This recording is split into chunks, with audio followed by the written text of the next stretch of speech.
How the Buffalo Bills' reconstructed defensive tackle group performs will dictate a significant part of the overall success of the defense. I'm breaking down the key dynamics at play today on Locked On Bills.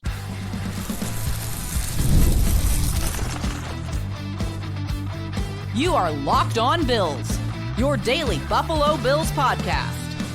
Part of the Locked On Podcast Network, your team every day. What's up, Bills Mafia? It's Joe Marino, author of the Herd Mentality Substack, co-host of the Locked On NFL Scouting Podcast, co-host of the NFL First Read Podcast, and I'm your host of Locked On Bills. Want to thank you for making Locked On Bills your first listen every day, and a big welcome and shout out to our everydayers. You know who you are. Those of you who never miss a single episode, I appreciate y'all being here very, very much. I'd also like to invite you to subscribe or follow for free on YouTube or wherever you listen to podcasts. We're part of the Locked On Podcast Network, your team every day. Today's episode is brought to you by FanDuel. Right now, new customers can get $150 in bonus bets when your first $5 bet wins.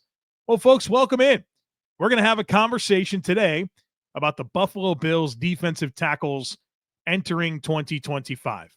And I want to attack the conversation through three different lenses: reasons to be curious, reasons to be concerned, and reasons to be excited, which is where we will start this conversation. And of course, we've done this for several positions at this point, the entire offense, the defensive ends. Today, the defensive tackles take center stage. So let's do it. Let's talk about reasons to be excited about the Bills' defensive tackles in 2025. And number one for me is the infusion of young talent. The Bills over the last two drafts have been deliberate about selecting defensive tackles. 3 picks in the top 110 over the last two drafts on defensive tackles. Of course, in 2024, it was Dwayne Carter out of Duke with pick 95. Then this past year, the Bills traded up twice for defensive tackles. The first time to get TJ Sanders out of South Carolina at pick 41, and the other was Deon Walker, the defensive tackle from Kentucky, at 109. And each of those players brings something attractive to the table. Dwayne Carter, my favorite thing watching him out of Duke was the pass rush ability and the penetration skills. TJ Sanders, very similar, except I think there's just a overall more dynamic, more explosive player that you get into TJ Sanders, and he's a draft pick that I'm just really excited about. I didn't necessarily have him projected for the Bills because I thought the Bills would be looking for more of a nose tackle, but if you can separate yourself from that and just appreciate TJ Sanders for the player that he is, my goodness, there's a ton to love. And he's not just a guy that you watch play football and think, wow, athleticism, penetration skills, pass rush, havoc wreaker. The guy is really, really firm at the point of attack, and I love the run defense as well. And then there's Deon Walker, who I have communicated the reservations that I have there, but the Bills are very high on Deon Walker. I mean, Brandon Beane went out and said that this guy was a first-round pick coming out of 2023, and you've heard high praise from McDermott and Bobby Babich, and just seems like there's a lot of love for the player and the skill set, and I'm excited to see how it comes together. I'm rooting to be wrong. I've said that repeatedly, and he's part of this equation. 3 pretty big investments here to hopefully get this defensive tackle room solidified for years to come, and there's a lot of value in those guys panning out. Of course, there's always value in draft picks panning out, but you think about 3 to 4 years of these guys playing major roles for the defense, and you get some nice value there because depth defensive linemen are pretty expensive. You're talking about just for backups that you would think would come in and play 35, 40% of the snaps, like a good quality depth rotational player like that can cost you $6, $7, $8 million a year. And the Bills won't be paying the 3 of those combined that type of money. So big opportunity here to get some impact at a low cost with players that are young and the Bills have invested, meaningful resources into. So number one, reasons to be excited, it's the infusion of young talent. Number 2 for me it's Ed Oliver and his highs as a player. Ed Oliver's a good football player, but we definitely want to see those highs more consistent. The guy we saw all of 2023, the guy we saw last year from the Detroit game forward. We know what this guy can do. And there's a frustrating element to Ed Oliver because there are times where you want the impact to be more consistent. And I am clinging to those highs and imagining him in this defense where I think the overall infrastructure is a lot better in terms of not only the collective defensive line talent, but what the Bills have throughout the entire defense. And I think that benefits Ed Oliver. Ed Oliver is a paid player on this team, but he's not crazy paid. He's the 18th highest paid defensive tackle in the NFL, which I think is appropriate.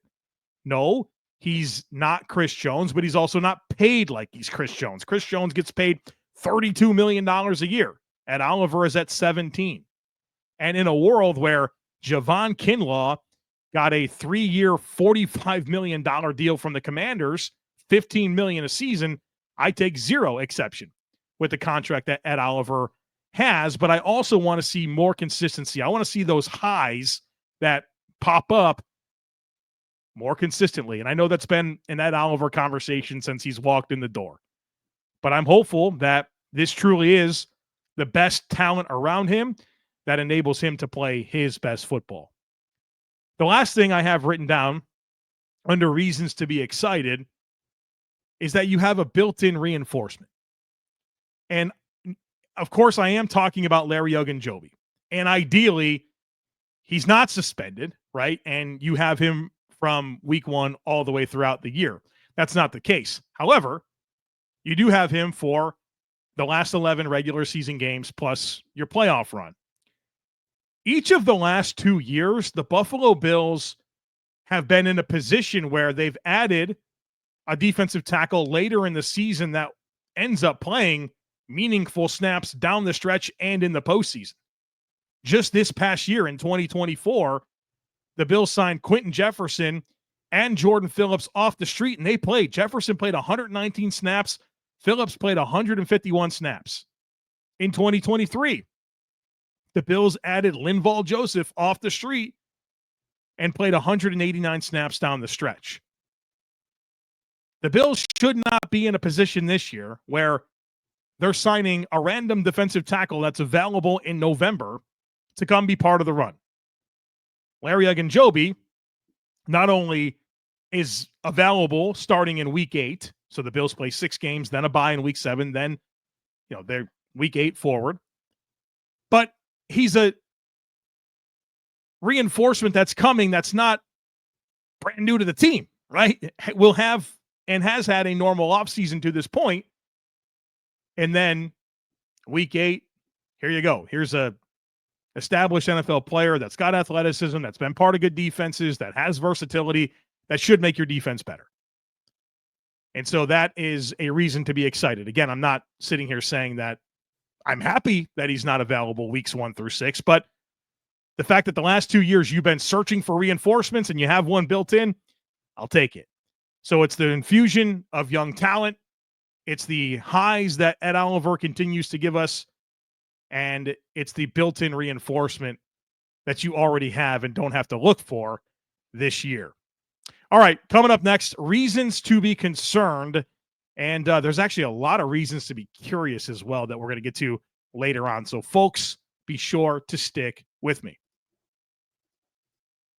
Summer sports are in full swing, and whether you're all about baseball under the lights, golf on the green, or high-stakes soccer action, FanDuel is the best way to make every game even more exciting.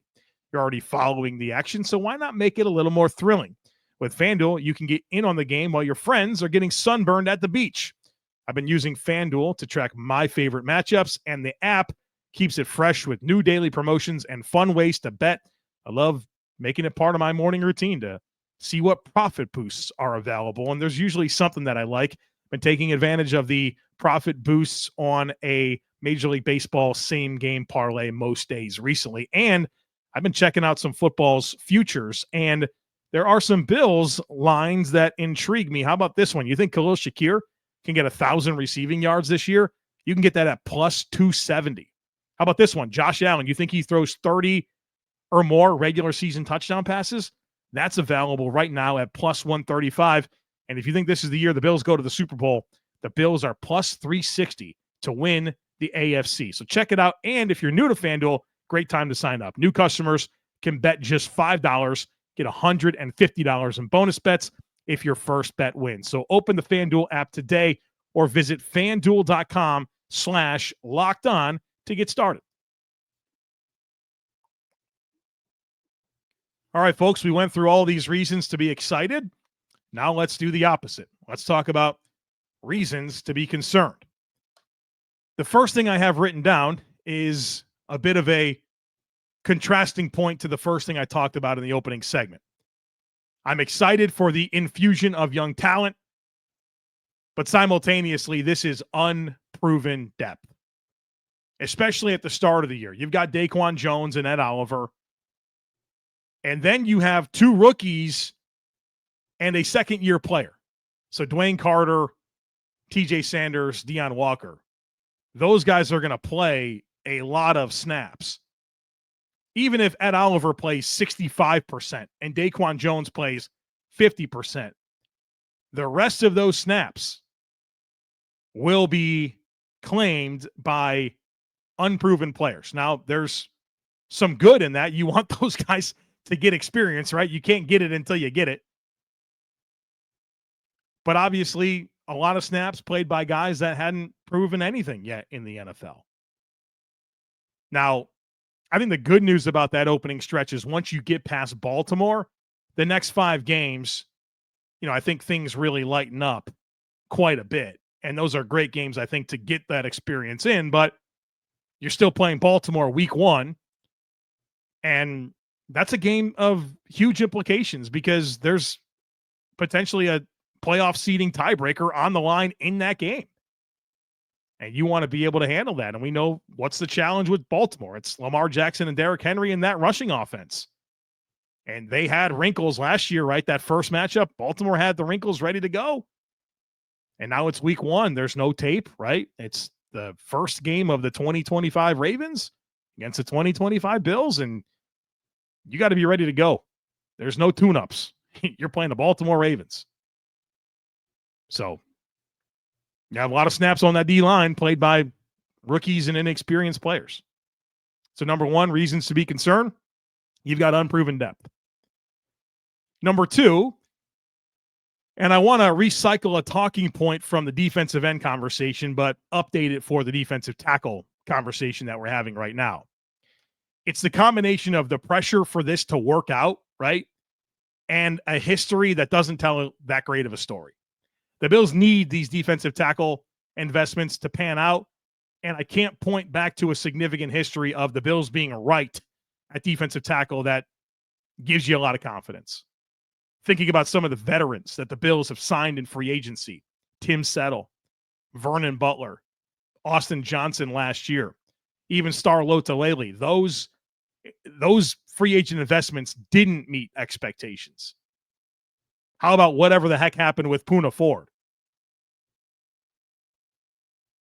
Kind of a silly situation, especially that's the year that you call in Linval Joseph to play all those snaps late in the season. You got Poona Ford. Can't even get a jersey on game day. You look at the Harrison Phillips situation, and that's a player the Bills probably should have kept.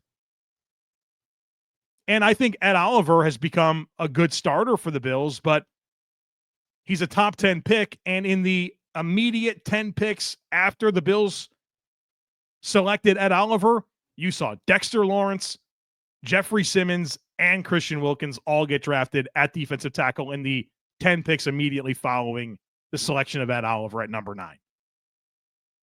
So, yeah, they don't really get it right or as right as they should as often as they need to. And here's 3 new investments and a free agent, right, and Larry Ogunjobi that need to pan out, and I wish I had a better resume to point to of things panning out with defensive tackle investments.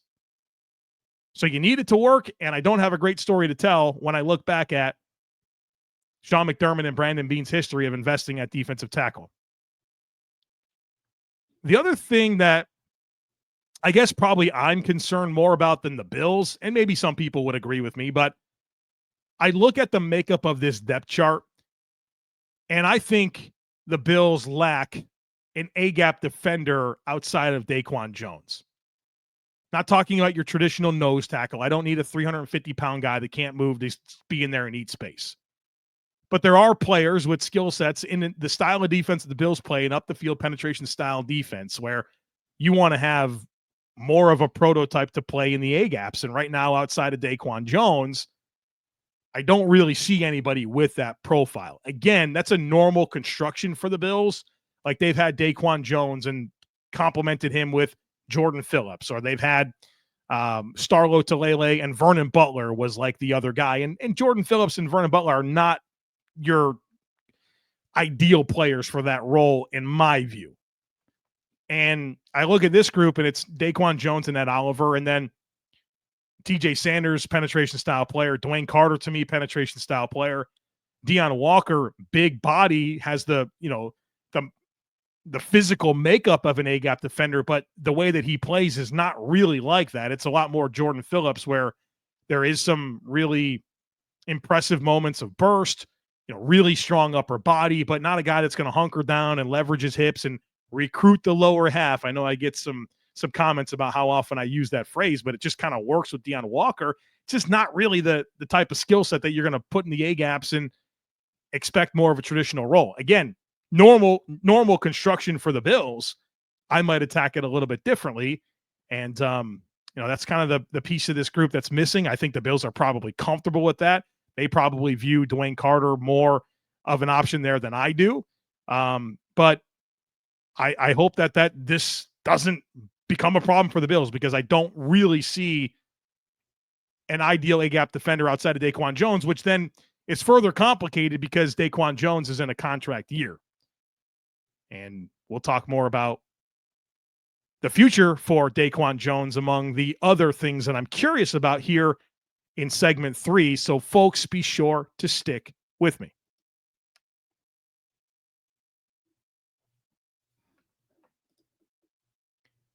All right, folks, we've been through reasons to be excited. We've been through reasons to be concerned. And I've got quite a bit here under reasons to be curious. I actually have 5 different talking points. My goal is to have 3 for each segment. I had 5 here. So let's get right into it. Number 1 reason to be curious is how the inside players, the defensive tackles, complement the outside guys. I really liked the possibilities here. You've got a lot of athleticism and penetration skill with your interior players. You've got a lot of power and length with your outside players, your defensive ends. And I like the possibilities that can exist with gap exchanges, with stunts, rushing the passer. I think that is very potent.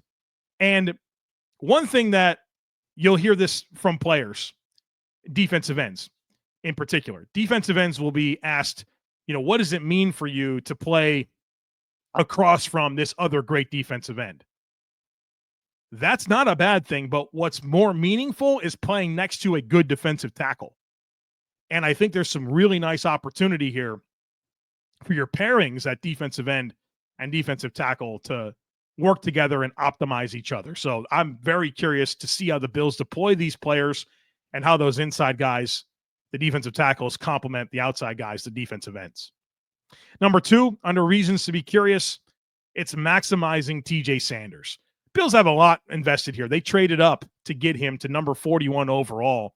And you watch the Bills videos that they put out on YouTube that go behind the scenes to show draft stuff. And, Terry Pagula gets on the phone with TJ Sanders after the Bills draft him and said, look, we've been trying to trade up for you for the last 20 picks. That's probably a bit of an exaggeration, but I am inclined to believe that the Bills were willing to come up pretty significant. They did. I mean, got the pick 41 to get this guy. And no, he's not an ideal pair in a traditional sense with Ed Oliver, but they're going to play together for sure, and they should. What does it look like? How does this come together? What does it look like with Ed Oliver and TJ Sanders on the field at the same time? One thing that, as I've now studied every single NFL roster this offseason for the Locked On NFL Scouting Podcast. Kyle Krabs and I, we've went through every single team. We've talked about it. I've graded every player in the league.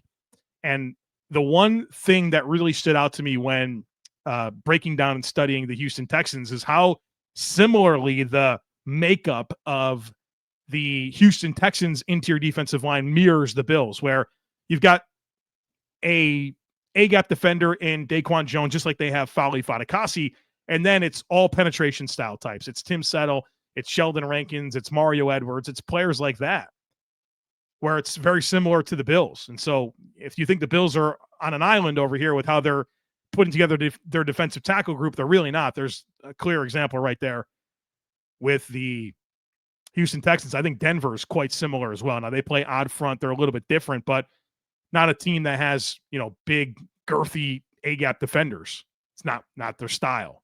Even DJ Jones, their nose tackle, more of a penetration style nose. So all of that to say, how the Bills deploy TJ Sanders, what the combinations look like with him and Ed Oliver, very curious. I'm excited for it. I'm also very curious where Dwayne Carter plays. Brandon Beane talked about this before the draft and said they believe that Dwayne Carter is an interchangeable player that can play the nose, that can also play the 3-tech. And depending on how the draft went and how other investments went, that would define for Dwayne Carter whether or not he majors at the nose or majors at the 3.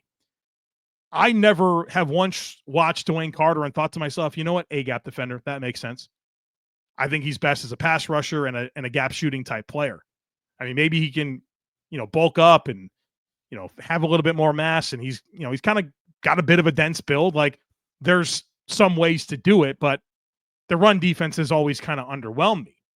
So all the signs here point to him playing in the A-gaps. What does that look like? How does he evolve? I'm curious to find out.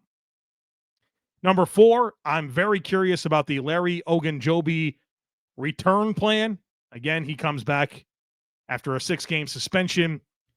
And yes, there's part 1 is, where does he fit into the defense?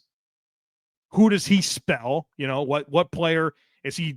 The primary snap taker behind Ed Oliver? Probably. Could it be Daquan Jones? Yes. I mean, there's obviously a lot of different pairings and mixing and matching that can happen here. So that's part 1 of where I'm curious, but also what's the corresponding roster move to get him on the roster? We talked about this with Michael Hoyt. You're not just going to add him to the mix. Somebody has to go. Maybe there's an injury that takes care of it. You have the 2 starters, Oliver and Jones, the 3 young players. That's 5. You're probably not going to carry 6 defensive tackles, especially when you probably want to be a little heavier on the edge with your numbers based on the players you have. I mean, it's a great problem to have. I hope that, like I said on Monday, I hope that none of the players are injured and the Bills have a really hard thing to figure out. But that doesn't mean I'm not curious about how it comes together and where that roster spot comes from when it's time to make that decision. The last thing I have down under reasons to be curious is Daquan Jones generally this year and what type of player he is, but the future for Daquan Jones. Daquan's entering the last year of his contract, so he's on an expiring deal. He's 33 years old. He turns 34 in December. I think you saw some age on him last year. I think his pass rush was a little less effective, especially compared to the way he looked to start 2023 before the injury. I thought his impact was lower than his previous seasons, and kind of what I talked about with Ed Oliver. I wonder how much of that is the things around him, right? Defense is, you want to talk about 111th, playing defense is that. And, if there's issues, whether it's coverage or players next to you on the D-line or something in the second level, it's going to affect your ability to perform optimally. But at the same time, he's obviously an aging player, so it's probably a little bit of both. So what type of impact is he making this year? And then what's next for him? Daquan's been a starting nose tackle in the league for a very, very long time. Does the league view him as a viable starter beyond this year? Is he back to Buffalo kind of 1 year at a time? Is there a multi-year deal out for him? How much longer does he want to play? I think there's a lot to be curious about this year and into the future with Daquan Jones. And obviously, I'm hoping to see the best version of him this year, and I think there's reasons to believe that, but I'm not naive to a 33-year-old defensive tackle that showed some age last year and turns 34 in December. So what can we expect there? So a lot of reasons to be curious. To recap, how the inside guys complement the outside guys, maximizing TJ Sanders, the Dwayne Carter role, the Larry Ogunjobi return plan, and then generally Daquan Jones. To recap, reasons to be excited, infusion of young talent at Oliver's highs, and the built-in reinforcement that is Larry Ogunjobi. And real quick, my reasons to be concerned. The depth is unproven, the necessity for this to work out, and a poor history to point to, and then what I believe is a lack of an ideal A-gap defender on this depth chart outside of Daquan Jones. All right, folks, that was it. I hope you enjoy. I hope that you'll come on back. Take a moment to make sure that you are subscribed. I'd love it if you took a second to rate, review, and share the podcast. Have a great rest of your day. Go Bills, and I look forward to catching up with you again real soon.